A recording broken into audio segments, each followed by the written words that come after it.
After years of my father enabling his wife's toxic behavior, I finally decided to cut ties when she attacked my child over a disagreement regarding the wedding.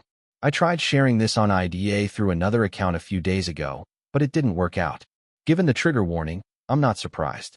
Since then, I've come to the conclusion that my wife and I made the right decision. This will be my final attempt at sharing this story. I tried to add some details and tweak the wording a bit. All names are made up. I, 28M, and my stepmother, 49F, have a complicated relationship.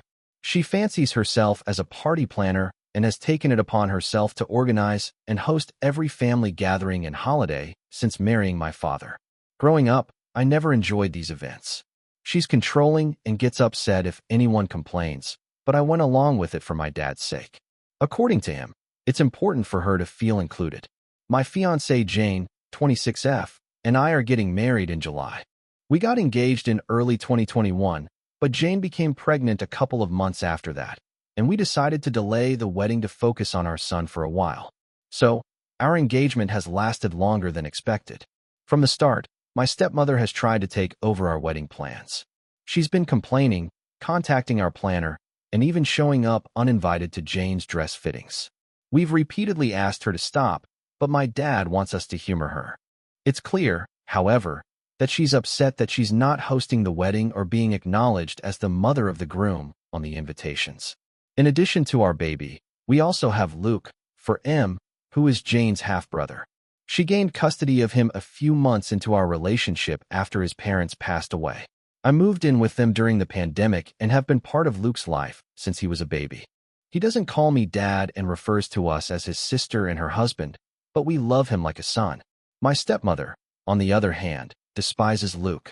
She accuses Jane of manipulating her way into the family, and this resentment has only grown since our son was born. My dad gets along with Jane and loves the kids, but my stepmother has demanded that he refuse to babysit Luke. As a result, we don't leave the kids with them often. Instead, Jane's brother and sister-in-law typically watch the kids for us, as their children are close in age to ours. Last Sunday, we had an event, and my dad was supposed to babysit at our house while we were gone. We returned to find both kids crying, my stepmother screaming, and my dad weakly trying to calm everyone down. Apparently, Luke had told my stepmother that both he and our son were going to be the ring bearers, and she exploded. She shouted that she wouldn't allow it because he wasn't part of the family. When he started crying, she made things worse. His lip was split. She had never crossed that line before. We immediately banned her from our home and from attending the wedding. My dad is furious and says he won't attend without her. He's also managed to convince half of his side of the family, by downplaying what my stepmother did, to boycott the wedding as well. This includes my stepbrother, who fully supports his mother, no matter how many times I try to explain the truth. Jane and I are standing firm, but many of my cousins who aren't attending are asking us to reconsider.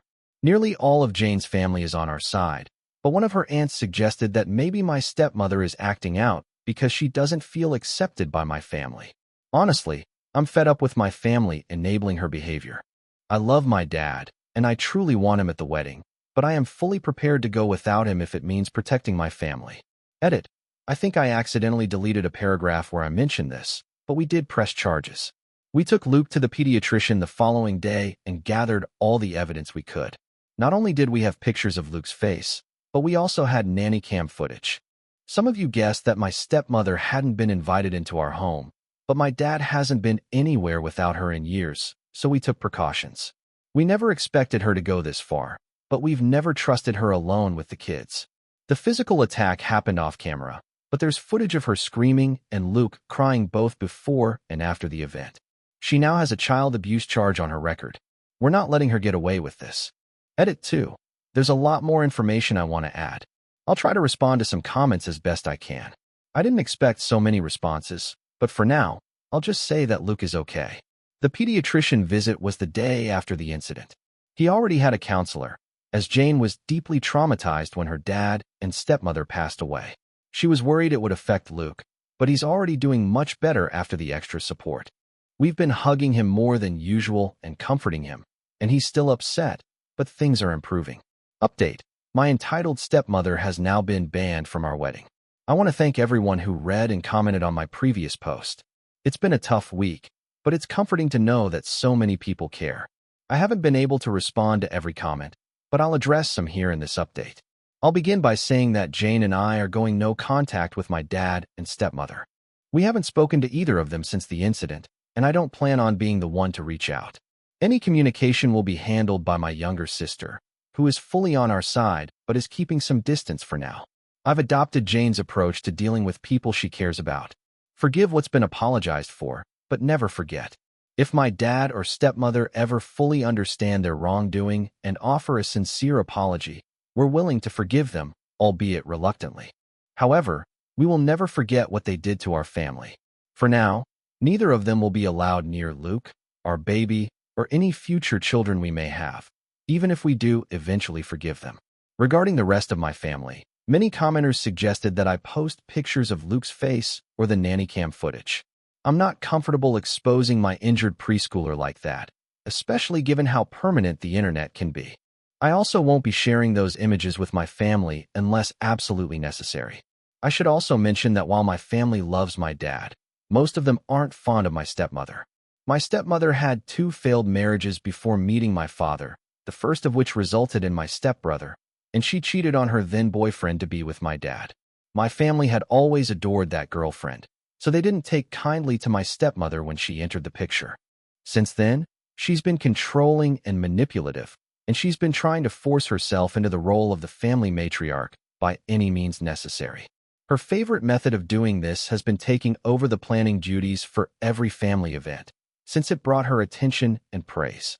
The main reason I always disliked these parties growing up was because she always found a way to make everything about her, including Christmas and my sister's birthdays.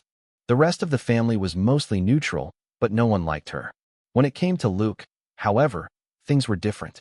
Most of my relatives didn't meet him until COVID restrictions eased, and by that time, he was already 2 years old. He's a bright and genuinely lovable kid, and since there were no other small children in the family, everyone immediately fell for him. In my opinion, my stepmother got upset because Jane and Luke were accepted by my family so easily, especially in contrast to her own experience.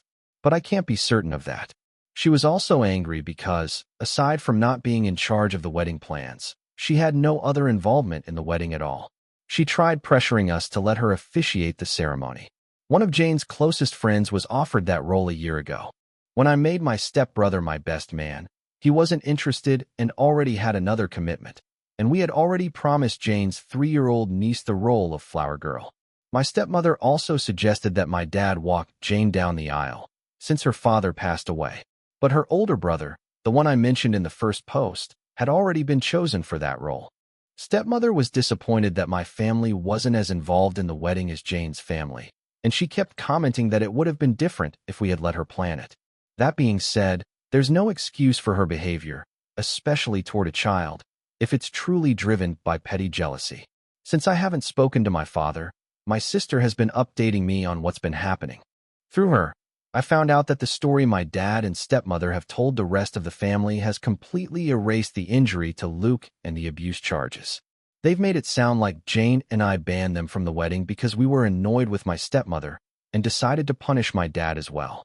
Since most of the family already disliked her, explaining the truth wasn't hard, and most of the relatives that I actually wanted at the wedding have apologized and are now criticizing my dad. The people who didn't believe us, and those who think we overreacted, have been told they're no longer welcome in our home. Most of these people are from my dad's generation, so I can't say I'm surprised. But the fact that they are so biased, they're willing to protect a woman they've always disliked, even after she harmed a child, just to please my dad, has made me realize I don't need them in my life. My stepbrother is still in denial. He refuses to believe his mother could hurt a child, even with all the evidence we have. I admit I understand his feelings because I love my mom too, but that doesn't mean I can excuse his ignorance. So he's banned too. It hurts because we were close growing up, but I don't regret it. Besides, Jane has 3 other siblings, an older brother, a twin brother, and a younger sister, and I'm closer to them than I ever was to him. Speaking of Jane's family, they are all furious about what happened and have been incredibly supportive of us. Jane's maternal family basically adopted Luke when she got custody of him, and they've been checking in frequently to make sure he's okay. We were able to save some money by uninviting people, and we've decided to use it to help Jane's cousin, who lives in a different country. She couldn't come to the wedding before, but now we're covering her plane ticket. Luke is doing much better and is almost completely back to being the cheerful child he's always been. The split lip was minor. It's healing slowly, but it didn't require stitches. A few days ago, we sat down with Luke and explained that my dad and stepmother wouldn't be around anymore. He really liked my dad, but he understands that they're inseparable. He's still scared of her, but we're doing everything we can to make him feel safe. Jane and I reassured him that he is family. We love him, and no one will ever change that. I'm not overly concerned about my dad or stepmother trying to show up at the wedding, but we've alerted the venue and provided them with pictures, just in case they try anything. Better safe than sorry. Some people have pointed out that my stepmother is a hypocrite for saying Luke isn't family, and I agree. Her main excuse for almost everything she does is that she feels my family doesn't welcome her. Dad has been guilting me into participating in everything she plans by constantly reminding me of that. The way he keeps making excuses for her without realizing that this is basically a case of the pot calling the kettle black. Except Luke actually is family, has made me realize that, while I will always love my dad, it's not healthy or safe for me and my family to be around him anymore. It's painful knowing my son won't have his only remaining biological grandfather in his life, but he has two amazing step-grandfathers to fill that role. For now, I'm sad but content with how things have turned out. My life is far from perfect, but it's beautiful in its own way. I love my fiancé, my kids, and I'm lucky enough to love my job. We're happy, and I'm not going to let anyone ruin that. To those who were upset about my censorship, I apologize. When my post on IDA didn't work out, Jane suggested I tone it down. I'm still not used to Reddit, so I might have overdone it a bit. I hope this will be my final update on this, but I'll keep you all posted. Again, thank you for all your love and support. Best wishes to all of you. Update 1. Regarding my stepmother, my family, and my kids. I'm probably going to disappoint a lot of people here, but we've come to terms with the fact that my stepmother will likely get no more than a slap on the wrist. Jane and I are currently discussing our next steps with our lawyer, but we're still unsure about how to proceed. It's still early, so we're trying not to rush into decisions, but I'm relieved to share that we've started the process of filing for a restraining order against my stepmother. We'll be using the same evidence we gathered the week after the incident, including the nanny cam footage and the photos of Luke, and we'll focus on that for now. I still haven't spoken to my father. My sister is still in limited contact with him, but she's seriously considering cutting ties. Since my sister is the only one who still communicates with my dad, he keeps asking her about me and whether I've calmed down yet. According to her, he's upset that half of his family won't talk to him, but still doesn't seem to understand why. I've told my sister that she doesn't need to act as a messenger between us and our father. She's been doing it out of kindness, but it's clearly weighing on her. She insists that she'll stop when it feels right. By the way, there's no doubt in my mind about my stepmother attacking Luke. Not only did Luke say so when we got home, but my father also confirmed it in an attempt to defend her behavior. He didn't try to hide it from us. The only positive thing I can say about his actions is that he gave Luke an ice pack, which was a small gesture. As for my stepmother, she was too busy screaming about how much of a brat Luke was to deny anything. For those who guessed that SM is younger than my father, congratulations. You get an invisible cookie. She's also 5 years younger than my dad's previous girlfriend. They got together when I was about 15. My stepbrother is only a month older than me. SM will turn 50 later this year. She had my stepbrother at 21 and married his father a year later. Both of our kids are doing okay, mostly. Luke's back to running around the house in his Superman costume whenever he doesn't have anything better to do. He's had a few nightmares this past week and has asked to sleep on our bed twice. We don't mention my dad around him, and he's still seeing his counselor. Our 14-month-old son has learned 2 new words, hi and bye, and Luke is trying to teach him how to say his name. Jane's sister, who moved away for college, is coming over for a couple of days to celebrate her 21st birthday later this month. Luke's excited to see her, and Jane's excited to hang out and celebrate, which I totally understand. We're hoping her visit will cheer us all up. I'm not doing too well, and neither is Jane. She's usually the type to keep her emotions to herself, but she's been crying herself to sleep almost every night since the incident. It breaks my heart to see her like this, and I can't help but feel like this is my fault. Part of me is trying to remind myself that I couldn't have predicted my stepmother's actions, but it doesn't change the reality. I allowed my father near my kids unsupervised, even though I knew my stepmother would probably be with him. This is the most guilty I've ever felt, and I don't think I'll ever forgive myself. Jane's been doing better lately and has been encouraging me to see a therapist. I've never really done that before, except for a brief time with a psychiatrist when I was younger, but now feels like a good time to give it a try. I was surprised by some messages this week telling me to forgive my father and stepmother and to re-invite them to the wedding. That's not happening. In fact, I'm not willing to forgive my stepmother at all. As for my dad, he's now a huge maybe, but I will never understand or forget what she did. Though the wedding is the last thing on our minds right now, we're not postponing it. We did think about rescheduling, but the date we had settled on is really the only one that works for all our guests. We've set up passwords with all our vendors and made it clear that they should only talk to us. Jane's family is larger and closer-knit, so they're more involved in the wedding than mine, but I do have family participating. My sister is one of the bridesmaids, 2 of my cousins are groomsmen, and my mom is walking down the aisle with the wedding party. Going through all of this with Jane has made me realize even more how much I love her. I couldn't ask for a better partner to start a family with, and I have no idea what I would do without her. This whole situation didn't tear us apart, and for that, I'm incredibly grateful. I probably won't make another update until after the wedding, unless something significant happens. In the meantime, as always, best wishes to all of you. Update 2. I saw my father and stepmother for the first time since she attacked my child. I didn't plan on updating again before the wedding, but something pretty big happened. The good news is that we won the case. The bad news is that Jane and I had to see both my father and stepmother at the court hearing. This was our first time seeing them since we kicked them out of our house over a month ago, and neither of us were looking forward to it. We left the kids with Jane's brother and sister-in-law, so at least Luke didn't have to see them. The hearing itself went quicker than I expected. I'll give credit where it's due. My father was, at least, smart enough to understand that they weren't going to win. We had a lot of evidence against them.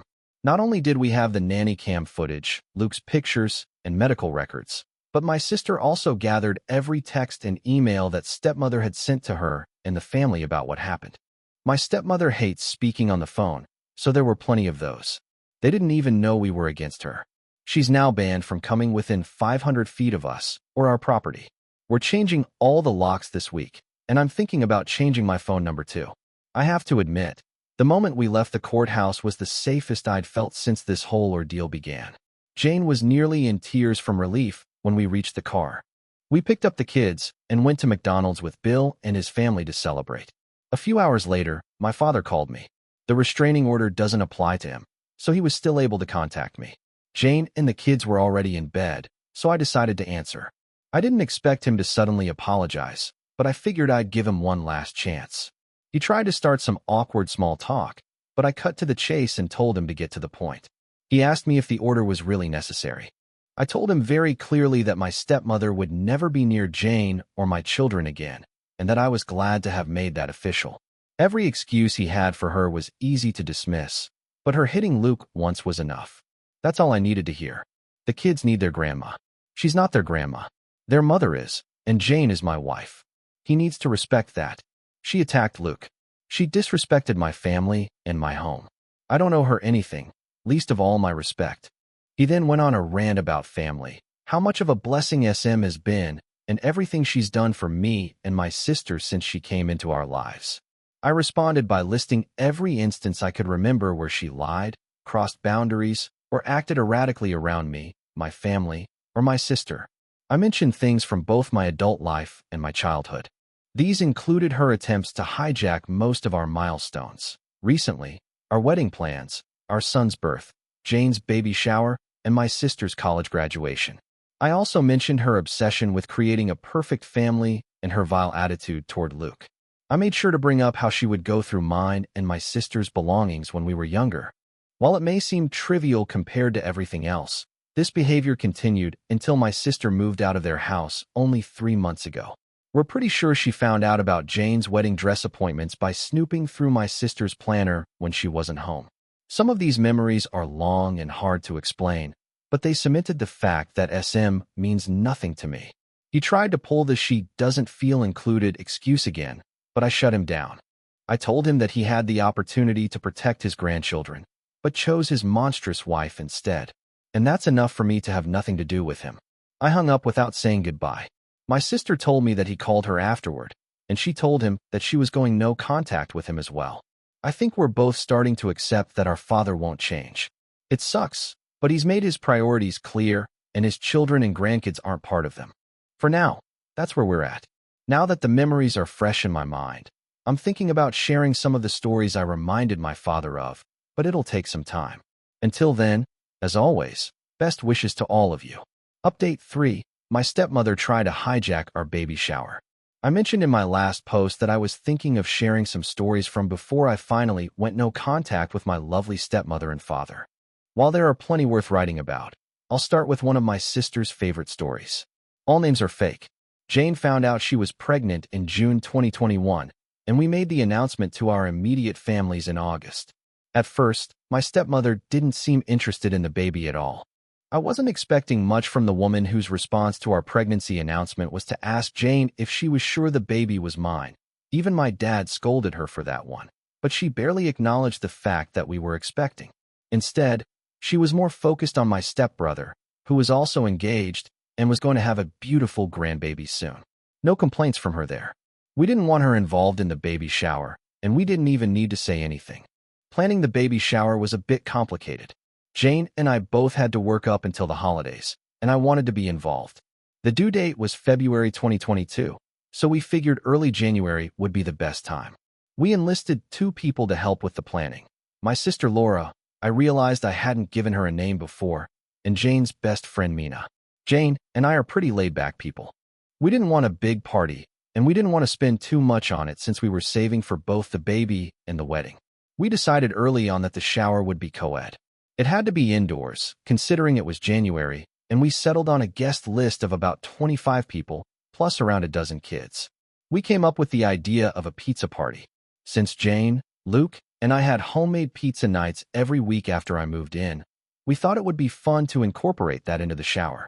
Mina found an event venue with a pizza oven, and Laura figured out how to mix classic baby shower elements with the pizza theme. The plans turned out great. We would make our own pizzas, have non-alcoholic drinks, and provide plain bodysuits for the kids to customize. Mina and Laura mixed pizza-themed decorations with baby shower decor, and they even found pizza-shaped sweets. It almost seemed chaotic, and I was surprised they managed to make it work, but we absolutely loved it. Most of the planning was wrapped up by mid-November. Later that month, my stepbrother's fiancée left him for her ex. They'd been together for 4 years by that point, and it was a sudden and devastating blow for him. He was heartbroken. My stepmother, realizing the grandkids she had dreamed of would take longer to come than she thought, shifted her focus from my stepbrother's milestones to mine.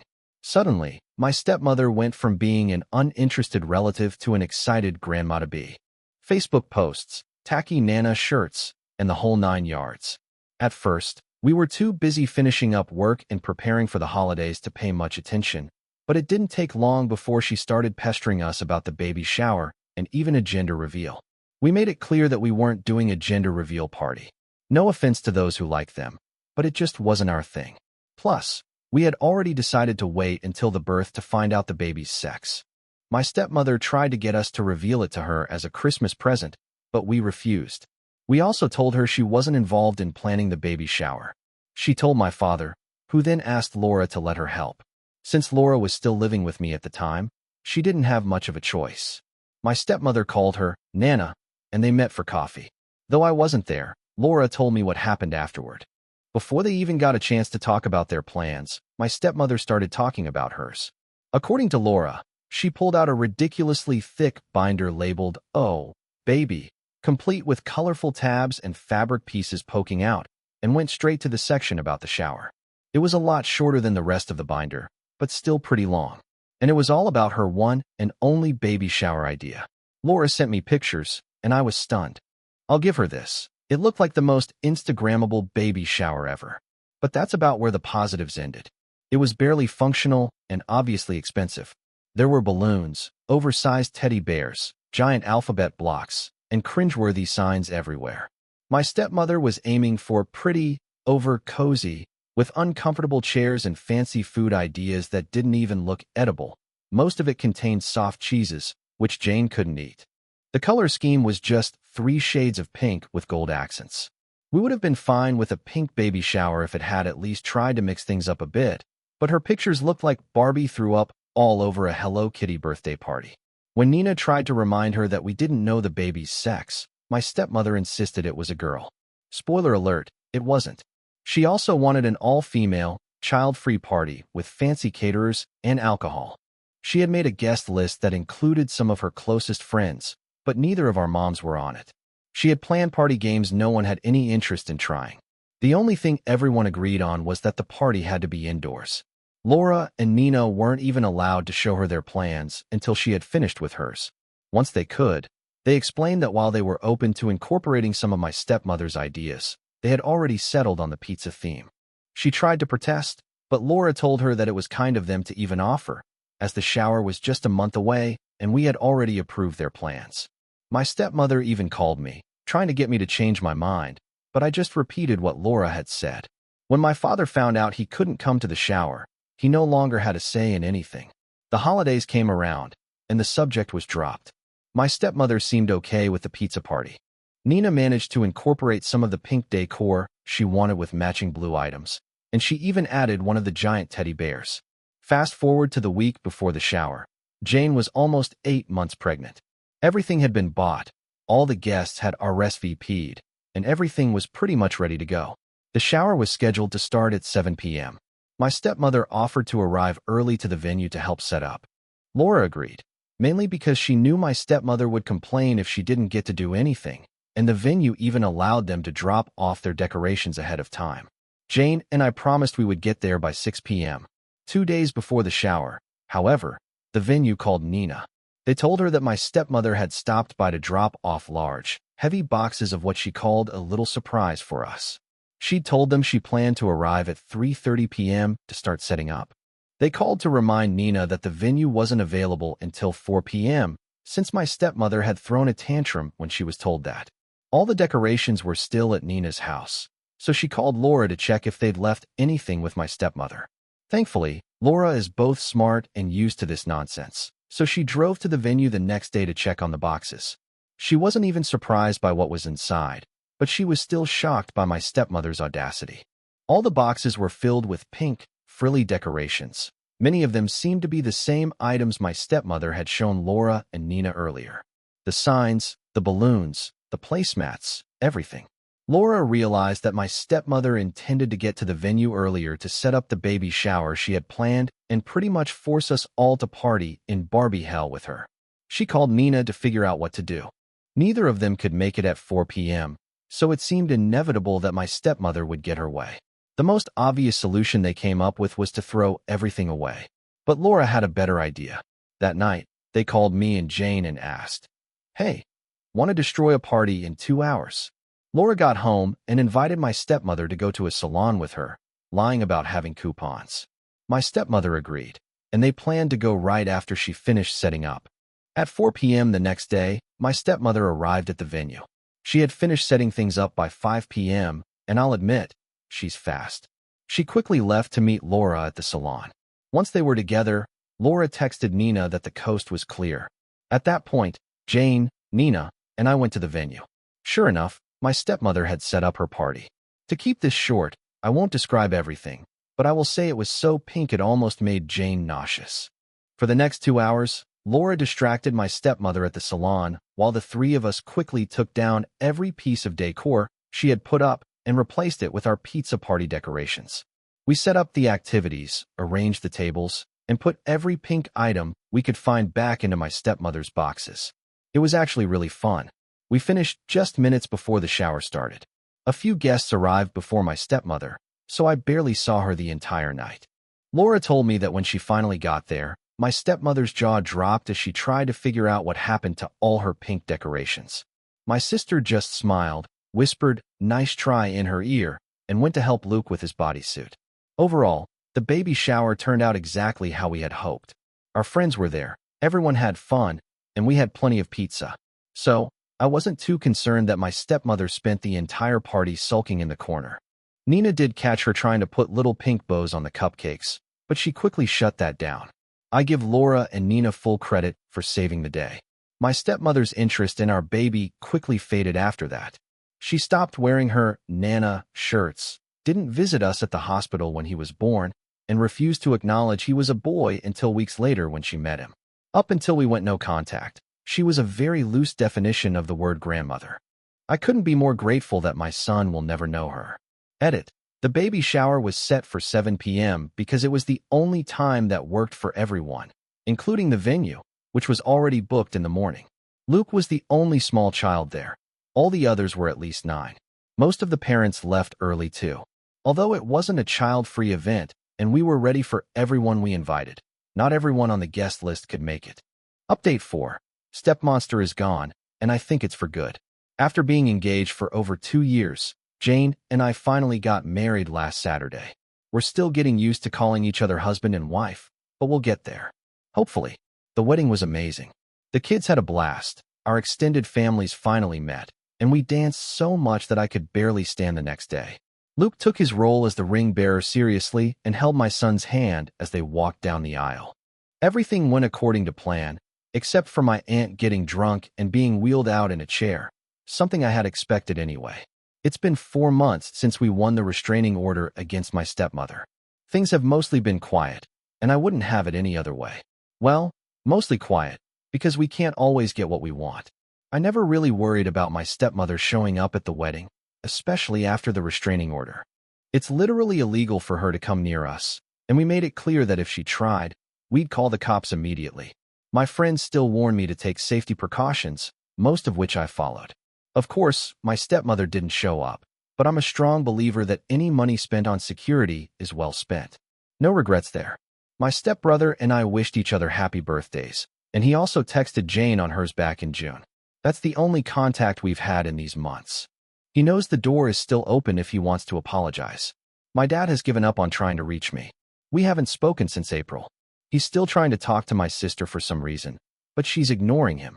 A few days after she went no contact with him, they had a huge fight over the phone about my stepmother's treatment of us over the years. Insults were exchanged, old wounds were reopened, and, most importantly, my father sided with my stepmother on nearly everything. My sister called me crying afterward. I wanted to call him and yell at him, but she told me not to. She's doing okay now. She hasn't blocked him, but doesn't take his calls or answer his texts. She's only received 3, a weak apology, one on my birthday in May, and a long rant after neither of us wished him a happy Father's Day. Despite our differences, he's still our father. He's not wrong. I love my dad, and I always will, but I can't be around him anymore. While I've closed that door, I'm not locking it just yet. He knows what he needs to do if he wants his family back. I don't think he'll do it, but if there's even the slightest chance, I'll consider opening the door a little. This is Jane's suggestion. I'm a lot less optimistic than she is, but maybe it's important to hold on to that hope. Jane hasn't forgiven him, though, or my stepmother. Jane has always been very protective of Luke, so it was no surprise that this whole ordeal shook her. A part of me feared she'd blame me, but she just called me a dumbass when I told her that. I've been in therapy for a few months now, and it's helped a lot more than I expected. I've realized that my stepmother's behavior toward me growing up was far worse than I ever thought, and it's been great to finally get my feelings off my chest. Right now, I'm happier than I've ever been. I just married the most amazing woman, and I have the family I've always dreamed of. None of us are perfect, but I never imagined life would be this great. I'm sticking around. Reddit has been more than I expected, but I can sleep peacefully now, so it's safe to say this will be my last update on this. Thank you all for the kindness and advice you gave me these months. I could never have expected the support I received from all of you, and I can't even begin to describe how helpful it's been. Seriously, thank you. Edit. Okay, I updated too soon. I didn't want to write another post, so I'll just add this here. My stepbrother called me earlier today. Apparently, he and my stepmother had a fight, and he wants to meet up. I agreed, as long as it's just the two of us. We're meeting for coffee on Wednesday. I have no idea what to expect, but even if he does apologize, I need to know that he understands how and why he let us down. Edit 2. I rescheduled the meetup. Since Jane and I are leaving for our honeymoon on Friday, I decided that no matter the outcome of my conversation with my stepbrother, I didn't want to spend the whole trip thinking about it. He understood, and we'll talk when I get back. Final update, Stepmonster and Stepbrother. Hey, everyone. I've been away from Reddit for a few months due to work stuff, but I've received a lot of messages. Over the past 4 months, we've been rebuilding our relationship. We've met for coffee or lunch and talked about his mother and what she did to our lives and my kids. Jane started joining us in October, and the kids saw him again for the first time 2 weeks ago. Things were awkward between us at first, but we're good now. He's also making amends with my sister. In early November, he completely cut contact with my stepmother, and the kids are doing great. Luke turned 5 in September, and our baby will be 2 in February. We're spending the holidays with Jane's family in Brazil, while my stepbrother stays with his girlfriend. Things are great. That's all for now. I'll let you know if anything happens. Happy holidays, everyone. Best wishes to all of you.